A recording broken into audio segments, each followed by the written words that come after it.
Mm. In fairness, crispy pa. Kasi medyo 1 hour na yata ito, no? Yan na laman. Hindi ko pa masabi na siya yung the best, eh. Masarap siya.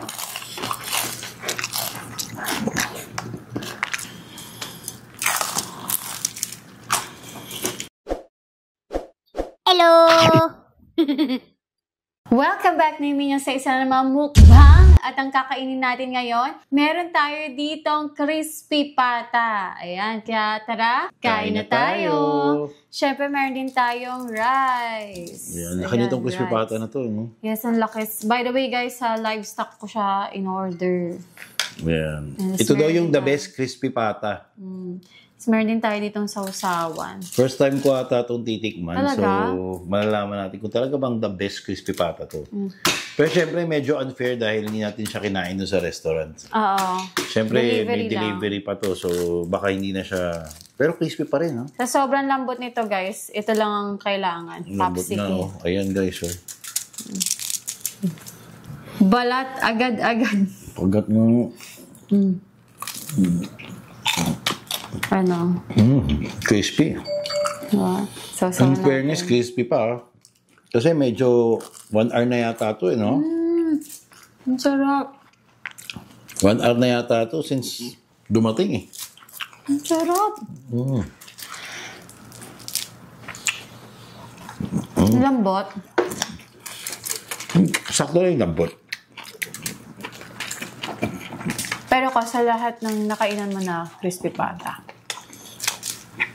ano masarap? Nasa top din siya. Yan na laman. Hindi ko pa masabi na siya yung the best, eh. Kasi nga, hindi naman natin siya nakain ng kakaluto lang na... Siguro doon magkakatalo. Pero, delivery to, is ganyan, okay na. Hap. Hap na. Pero masarap. Daming seasonings, oh. Sa loob. Dami na. Paano yung nalagay yan? May balat. Baka may binutasan sa ilalim. Oo. Diba? Yung part na ito medyo matigas. Pero normal naman sa crispy pata matigas yung part na ito. Pero dito, mukhang malambot naman. Malambot? Ito, malambot. Grabe. Medyo pricey lang siya. Kano to? Pero naka 1,000 plus din ako. Kasama delivery. Parang gusto ko tuloy kumain doon mismo sa restaurant. At tikman kung talaga bang ito yung the best. Masarap naman sa kanila.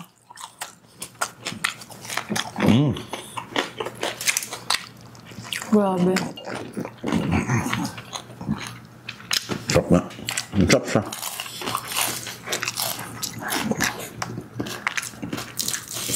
Seryoso, masarap din siya. Malasa, no? Masarap din yung sausawan nila, eh.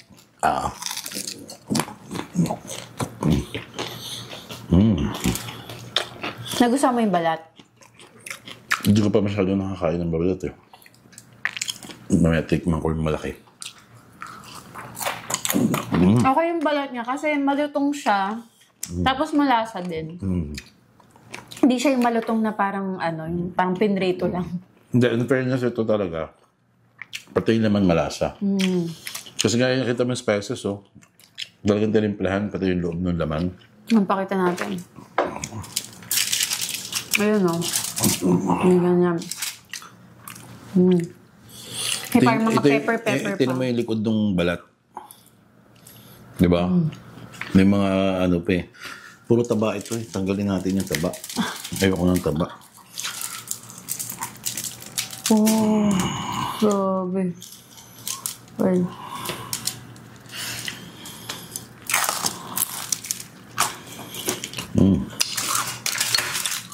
Tingnan natin itong balat na to.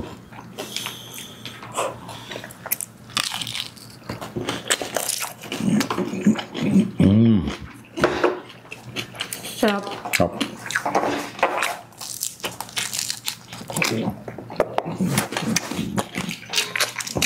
Masarap siya. Ay, mas gusto mo sa crispy pata? Balat o laman? Balat, siyempre. Balat. Hindi naman talaga yan. Pero siyempre, Mas maganda, mas nalasa din yung ano. Mm. Kaya nga normal yung crispy pata. Yung mga normal na bibili natin. Yung laman, parang normal na pork, di ba? Ang balat talaga yung nagpapasarap. Tsaka itong livestock, pag dineliver sa inyo, buo pa siya talaga. Oo. Hindi nila china-chop. Nasa isang kahon siya na malaki. I mean, parang lalagyan na ng bouquet ng flowers. Okay, bakit? Pag Yung iba ba dineliver. pag nagpa-deliver ng crispy pata? Di ba naka-chop-chop na? Depende. Hindi ba? Pag di mo request. Or pagkakain ka sa labas, naka-chop-chop na. Tsaka ito, yung crispy pata nila, hindi lang yung isang part na ganito kasama pati yung paaw. So, hindi mo naman na makakain yan. Pero may iba Pero, sumisip yan. masarap kutkutin din yan. Itong balat ko.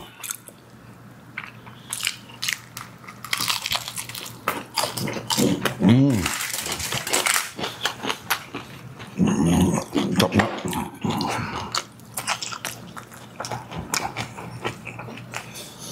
Ang dinner na namin.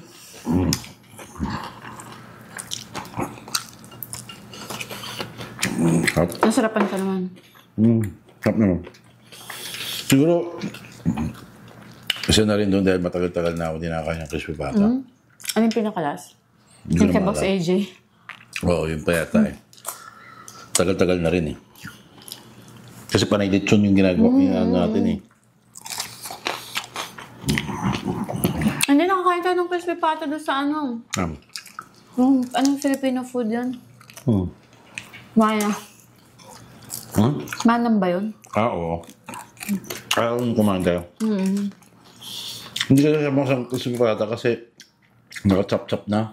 Yun nga, di ba? Yung iba naka-chop-chop na.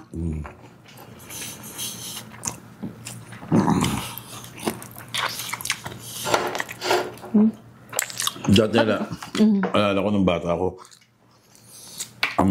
kinakainan namin crispy pata Barrio Pesta. Oo nga. Pero sila yung nagpasibo Sila nun. yung sikat nga doon. Hindi sikat, sila yung nag-invento nun. Sila ba nag-invent? Sabi, yung tatay ni Hart.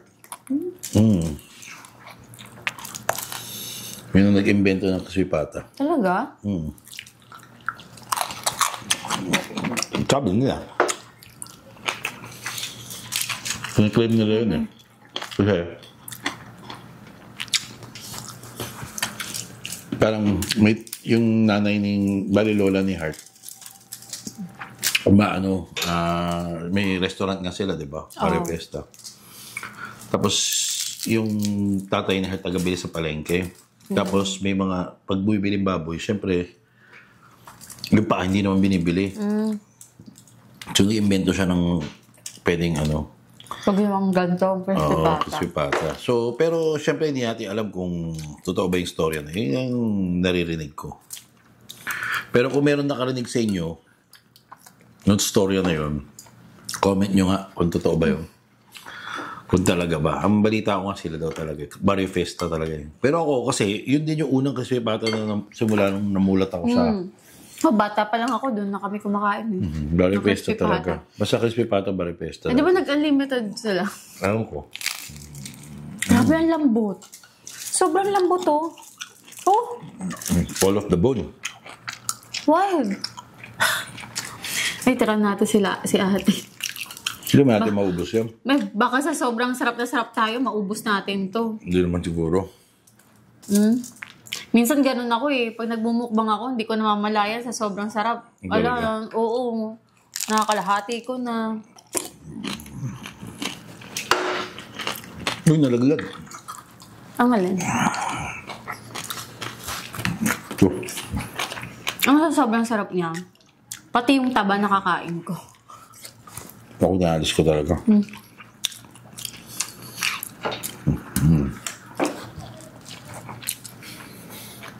Malambot yung part. Masarap na yan. Ito balat. Sarap ng balot.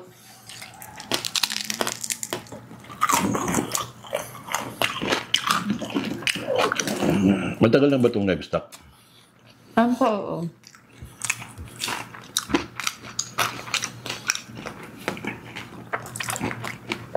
Dito lang yan sa QC eh. Ewan ko No, may alam iba ko kung pa nasan po. yan. Alam ko kung saan yan eh. Lapit lang sa atin yun. Lapit lang dito. Ubus ko yung kanin ko. Hindi ko lang sure kung meron pa silang ibang branch.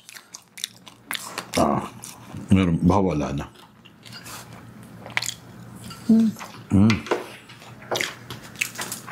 Grabe. Hindi masarap eh.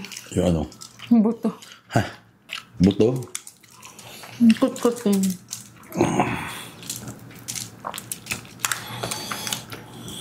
Yung pa, may rice pa doon. Kinuha ko na. Ano talaga?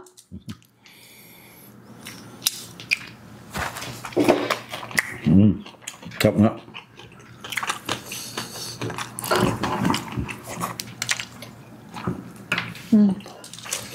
In fairness, masarap nga. Nagustuhan mo? Maraming sarap din yung balat.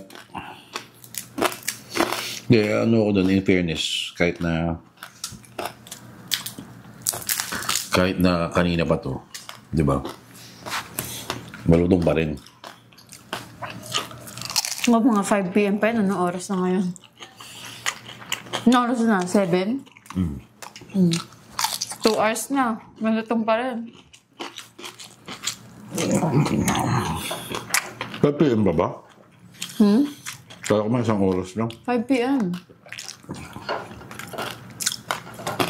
Wow. Sarap. Hindi ako pigilan. Oo.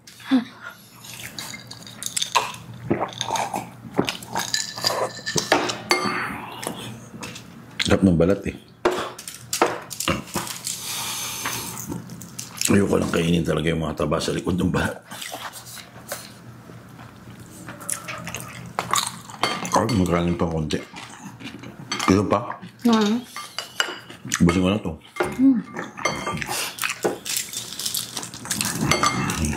Grabe, hirap pigilan. Sarap. Kasi nakakatakot. Mataas ba sa cholesterol to? Taba, siyempre. Yung laman, kung laman lang kinakain mo, hindi. Ano yung balat, ganon. Yung taba. Ayun, yung tinan mo yung taba. Hindi ko kinain. Grabe yung... Uy. Basta ba makainin yung taba? Yun yung masarap eh. Ay, yung mga ganyan-ganyan. Litid yan eh. Mga litid, okay lang. Litid okay lang. Pero yung taba talaga. Pero minsan kasi yung litid, meat kasamang taba eh.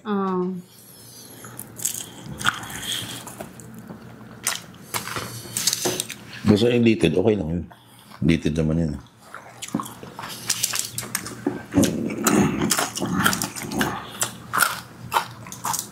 Last na. Angas na. Tirahin ko na itong mga balat na ito. Manipis lang naman.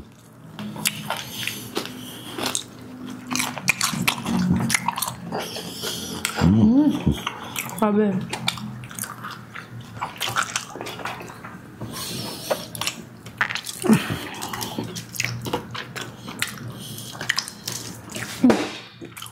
Charap. Charap. Sarap. Crispy pata. Hindi, parang gusto ko nga kumain talaga doon. Gusto ko talaga matikman yung bagong.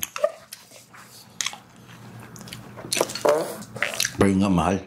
1,200. Nasa 1,000 na. 1,100? 1,100 ata. Ano ba? 1,100, 1,200?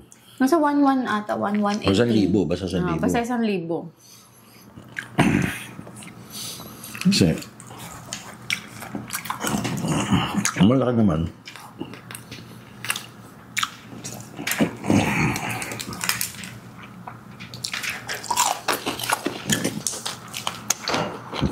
Hap. Yung kainin yung balat nun eh. So, ayan guys, tapos na kami magmukbang. Grabe, ang sarap nung minukbang namin Halos ngayon ng maubos crispy namin yung pata. crispy pata. Oh, next naman, crispy ulo. Comment below kung ano pang gusto niyo ipamukbang sa Parang amin. gusto ko yung crispy ulo ah. Masarap din yung crispy ulo sa iba naman. Ayun. So, yun lang guys. Thanks guys again for watching. At sa mga hindi pa nakapag-subscribe kay Manuel Olazo. Ayan. Manuel Olazo. So, there you go guys. Thanks guys again for watching. I'll see you guys again. Bye! Bye!